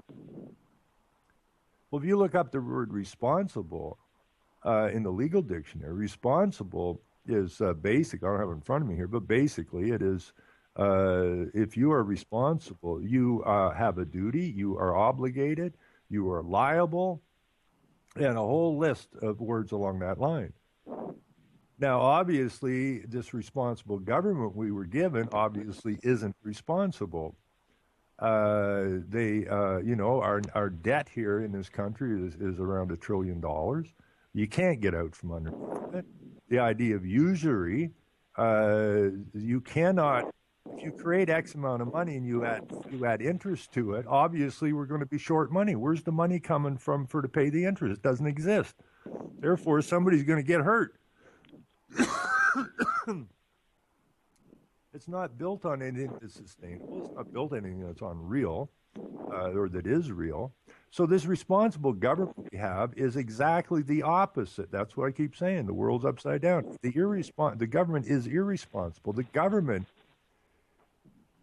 if you look up the word irresponsible, is not liable. So are you by the legal system? Are you suggesting that basically government is okay, but it should be different? Well, see, they did. It should have different rules. We didn't create the government, okay? It was given to us. In other words, it was created for us. And they created the rules of it, okay, of which we have been bound to follow. You want to change the rules? Well, I want to change it so that it is a government it is created by the people. So you're okay. You're in favor of a government, but it's got to be created by the people. I am. I have a lot of people who say, "Well, you don't need a government," and I said, "Well, okay. I hear about these libertarians and that, and there is no government, there are no rules, and you have a bunch of individuals walking around aimlessly bumping into each other. That's a nice thought, but it ain't going to work." No, you have got to have someone, a group of people. You have to have your sewers running. You have to have water flowing. You have to have electricity coming into your homes. Absolutely. And just to take an extreme that I know would not be true, because I don't think you're that sort of an individual, but if you went AWOL or crackers and took a shotgun and blew somebody's porch apart, you'd feel quite comfortable then having a police force of some kind come and take you away. Well, if I cause you harm, if I come down to your house and kick your door down, obviously I've harmed you, right? I've harmed you. Yes, so you'd be in favor of having a police force of some kind of an enforcement agency come along and cart you away. Absolutely. Yes. Okay. Okay, because I've harmed someone, but that's not that's a lawful. These are peace officers, not corporate highwaymen. Well, okay? somebody still pays them. I assume they're not untrained volunteers. Well, no, but I mean, if I cross the street and somebody comes up and says, "Oh, I have to give you a jaywalking ticket," why? Well, because you crossed the street against the light. And did anybody get hurt? No. But it's for your safety. Wait a minute. You sticking your hand in my pocket, taking my money for doing something that didn't harm anybody, that is for my safety? I don't think so. So what you can do is you can eliminate 99% of what ends up in the courts. The legal system seems to be this self-perpetuating machine that the more laws that we can create, obviously, the more work that we can create. Okay, it's a make work program. Well, I don't have any statistics to either confirm or deny that, but I see what you're driving at. Yes. Well, I mean, if you look at the stats in Ontario, and this is from a few years ago, over the course of 7 years, there was the equivalent number of tickets, traffic tickets, written that would mean that every man, woman, and child, not just those within the years of driving, but those pre-drivers and those no drive anymore, in the course of 7 years, a ticket was issued for every man, woman, and child in this province. That's ridiculous. Well, it may also include parking tickets and... Well, the parking ticket's ridiculous. Well, yeah. Excuse me. The parking tickets are ridiculous. You know, when I lived in Vancouver, I remember I would wander around if I was downtown Vancouver when I was working, and I saw a ticket officer about to write someone a ticket. I would just go over and put some money in the what do we call those things? Parking meter. Yes. And they would get so totally upset. It was ridiculous. Right? So now we have a car sitting here, and the car is there. It's just there. Now, if you don't put money in the meter, the car is still there. The car hasn't done anything. But if you don't feed that meter, all of his car isn't there legally. But if you put coins in the meter, now it's legally there. That's ridiculous. It's absolutely stupid. The car didn't do anything. Did the car cause somebody harm once the meter ran out? No. It's just collection. It's hands in the pocket. Well, we need the money to run the city. No, you got too many people in the city. Okay? You got too many people running the city. Besides that, it doesn't cost anything to run the city. Okay, we have all the resources here. We can create our own money. We don't need interest. Okay, there's no need for interest. I mean, you're not supposed to have usury. Now, I don't want to get into the Bible because I don't want to go there because that usually gets to arguments. And everybody has. I mean, everything is something. Everything is there to be interpreted. But Jesus went into the temple to the moneylenders because they were enslaving people. He got right ticked off about it, and everybody else should be ticked off about it. And therein lies the problem. We were told, we were warned. I mean, it's no one's fault but our own. We were warned not to be deceived. We were warned what would happen if we were deceived, and exactly what we were warned about is exactly what has happened. So if it's our fault, how do we cure that? We get back to law. Which means? Well, first of all, we get. Do you try to rewrite the criminal code or abolish the criminal code completely? There is no criminal code. Well, there's a book that calls itself the criminal code. That's called a legal book. That's not a law book. That's a legal book. Well, it's got a title on the cover, so I'm not going to argue about whether it's law or legal. But are you saying throw it out? Absolutely. Okay. Look at the criminal law book. Okay, look at how thick these law books are. Okay, they're endless. I mean, you go in these law libraries. This is endless. Okay, for what? A simple concept of do no harm. No victim. Well, I'm not arguing about the volume or the quantity of this stuff. It's all over the place, and you can never even begin to read all of it, let alone understand half of it. Hey, there you go. But I'm still interested in the fact that you would say take this book that most people call the Criminal Code, and you'd find in a library called the Criminal Code, burn it and throw it out. Absolutely. So then that would mean that. Well, I guess okay. You could. I mean, you can do that today. You can buy a copy of the Criminal Code for $1 at a used bookstore and just burn the thing. Well, no, not quite. Well, I suppose you could do that. Yeah, sure you could. Why couldn't you? There's no law against burning the Criminal Code. I hope not. If there isn't, don't tell them because they'll make one. This is what they do. They look. Well, as long as you don't throw it in somebody's fireplace, maybe. I don't know. But, I don't. Well, I suppose it'd make a good fire log. But the fact is that the legal system is unlawful, okay, because it causes harm to people. Now, how would this thing with the driver's license, for instance, okay? How many people are surprised with that nonsense?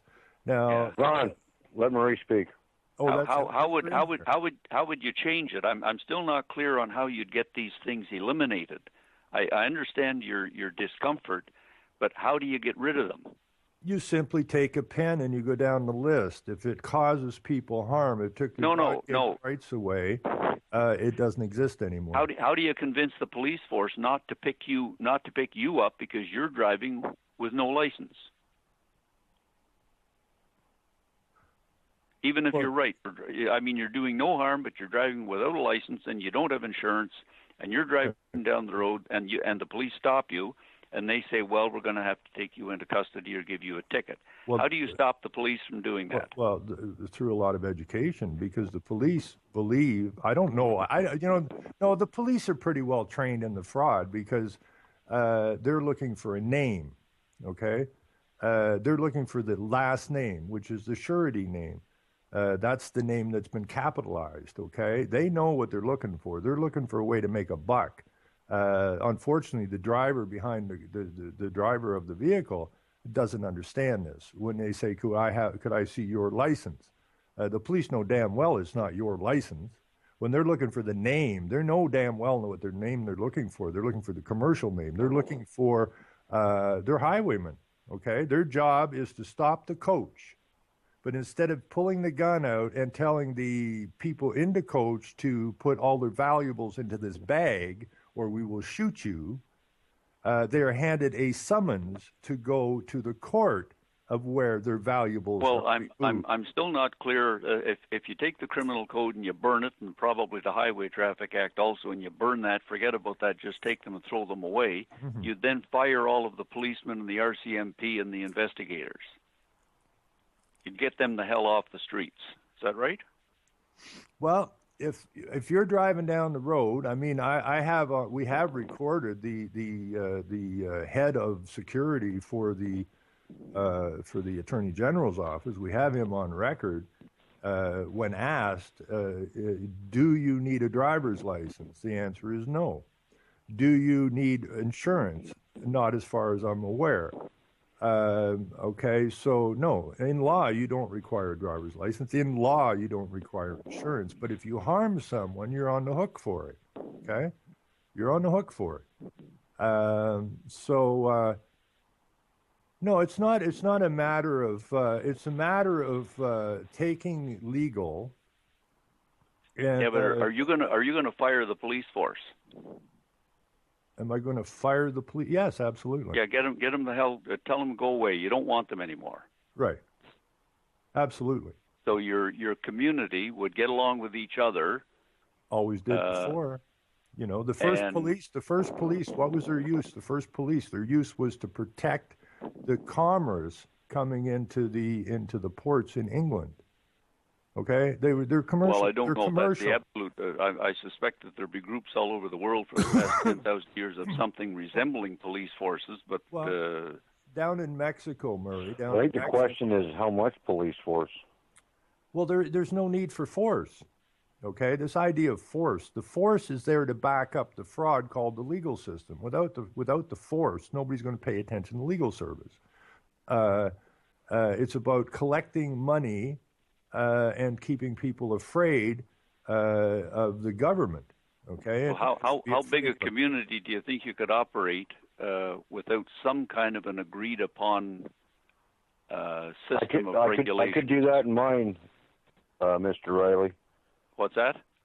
I could do that in mine. I could organize in an 8-block area here enough people to ensure our safety. And mind you, we're in a safe community, so we don't really need police here. Yes.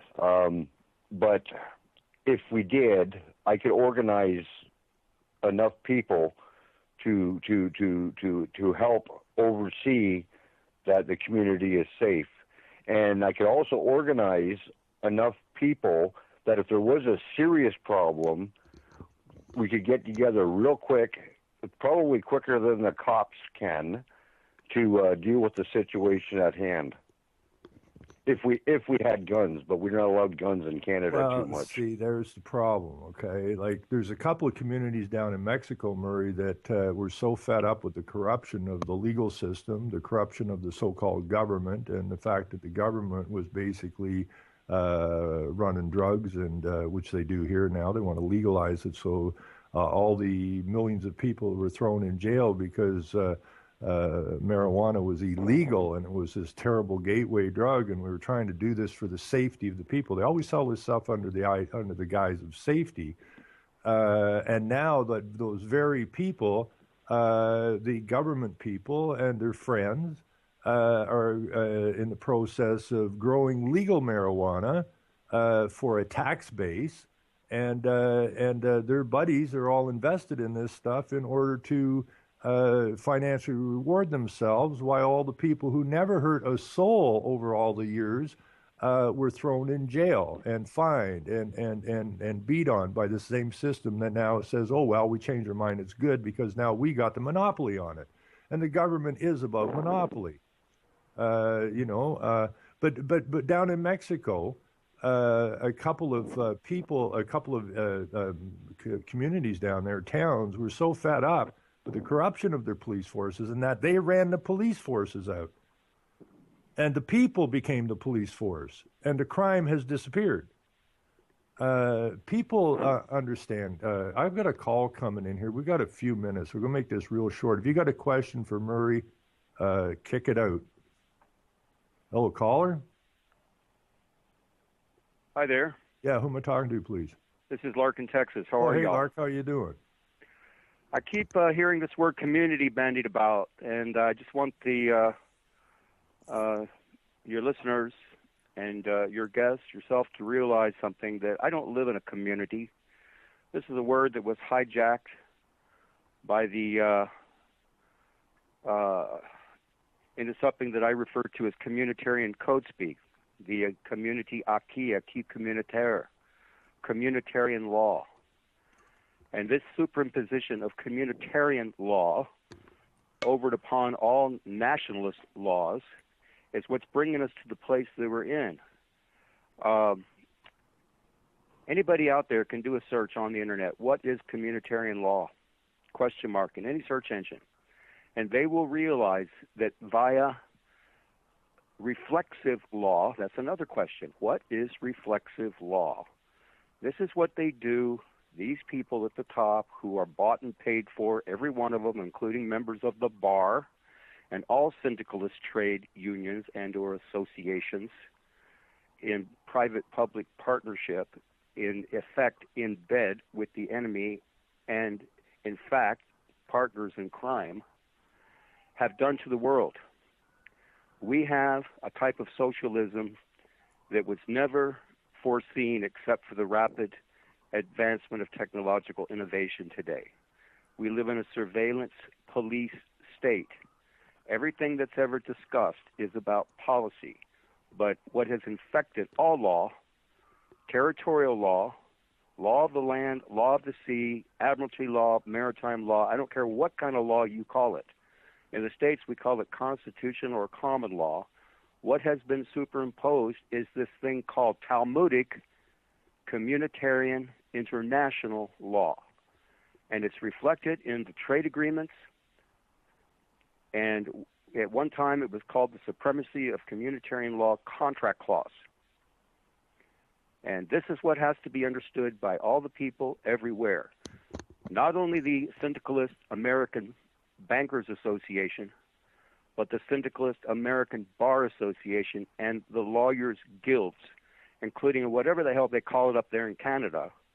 These people are partners in crime in affecting this thing called communitarian law enforcement. Okay. Now, on that point, Lark, and I'd like to get Murray's thoughts on what you were just talking about there, but I am a full believer, and a lot of people have a hard time wrapping their brains around what I'm about to say because they think, a lot of people think that I can be over-aggressive in that, but the fact of the matter remains that I do not believe, and maybe Murray can touch on this, I do not believe that most of the people, whether they be doctors, lawyers, Indian chiefs, bankers, whatever, I do not believe that the majority of those people understand what they're involved in, that they took those jobs, they went into those industries or professions with a thought process of doing good. Well, forgive me for saying so. Forgive me for saying so. What? A man is not what he thinks, nor is he what he says. He is what he does. And Vladimir Lenin spoke clearly about this.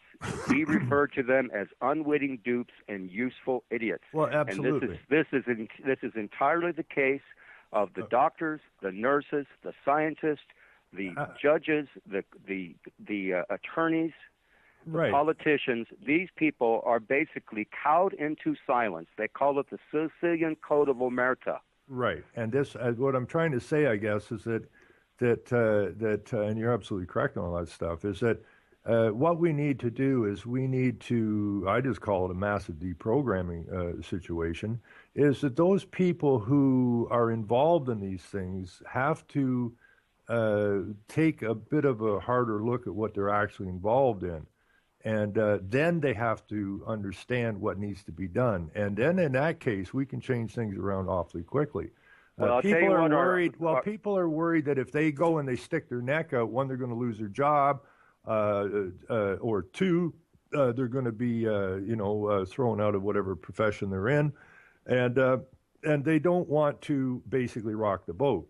But I do believe that most of the people that went into the professions they went into their those professions with the best intent. They just didn't realize that it was all a sucker game. Well, of course. I mean, there's a lot of unwitting dupes and useful idiots out there. That's why we have to spread the word. Exactly. I mean, attorneys today are brainwashed.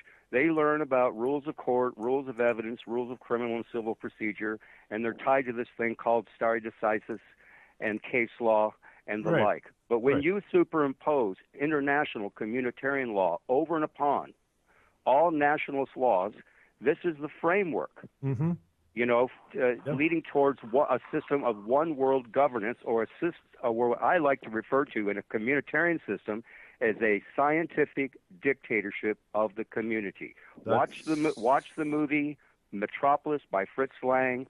Read the overview, the plot summary of the book by Yevgeny Zamyatin called We, and we are living in a time of actual technological slavery. Yeah. H.G. Wells, a Fabian socialist, H.G. Wells described it well in his 1939 book, New World Order. It's world-socialism. Socialism equals gangsterism equals slavery.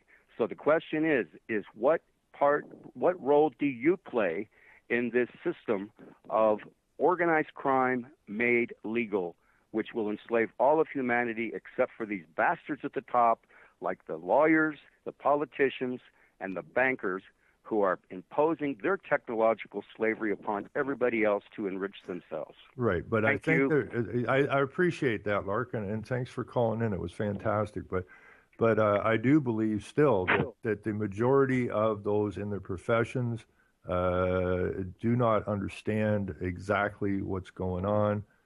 Most of them believe that what they're doing is doing righteous work, and it would look righteous if you're inside the system. But people need to step back and take a wider view of what they're involved in. But again, when you get right down to the brass tacks of it, it is the people that are at fault. And that includes, because the people includes everybody. That includes the garbage collector, that includes the school teacher, that includes the construction worker, the lawyer, the doctor, the Indian chief. All of us are responsible for what has happened to us. And we're all responsible to work to get us out of this. So anyways, Murray, are we still got you? I'm here. Yeah. Any thoughts? Well, I'm not sure what Mr. Larkin referred to as community. I don't know. Well, it's just basically rebranded. They rebrand words a lot because they rebrand words to give them different meanings and different uses, and they use words that people are familiar with. Okay, when you say to people the community, oh yeah, the community, they don't understand the rebranding of the word, right? Well, I mean, most people I'm aware of would see some benefit or positive in being part of what they would call community. Right. So that's why instead of calling it community, what does Mr. Larkin call it? Well, I grew up in a neighborhood, not a community, right? Our neighbors depended on each other. The neighbors looked after the law more or less when I was a child. The neighbors looked after your child if you had to go out, not the daycare center. The neighbors were the people, and they looked after each other.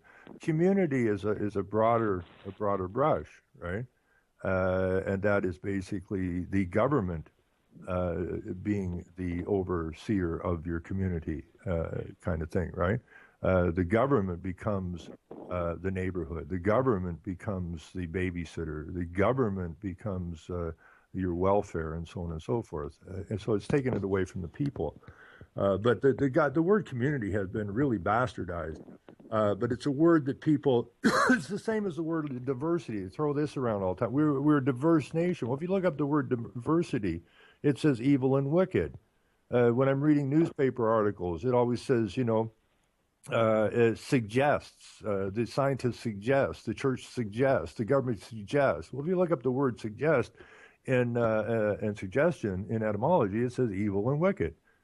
And this is what's going on. And we don't need evil and wicked. We need good and honest is what we need. And we can't have that in the legal system. It's an impossibility. So the legal system has to go away. Now, I'm not talking that we don't need law scholars, the people that understand the law. Those we are always going to need, right? Because if someone causes someone harm, we need someone that understands what the ins and outs of law, not legal, but what's required in law. So we still need,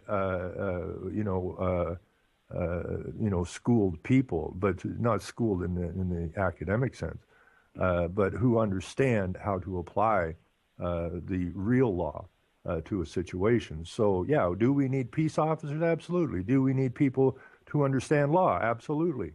But the legal system is not about good for anybody. The legal system is and was created as a deceptive mechanism to enslave the people. That's it. That is what the legal system was set up to do, and it has done a marvelous job of it to date.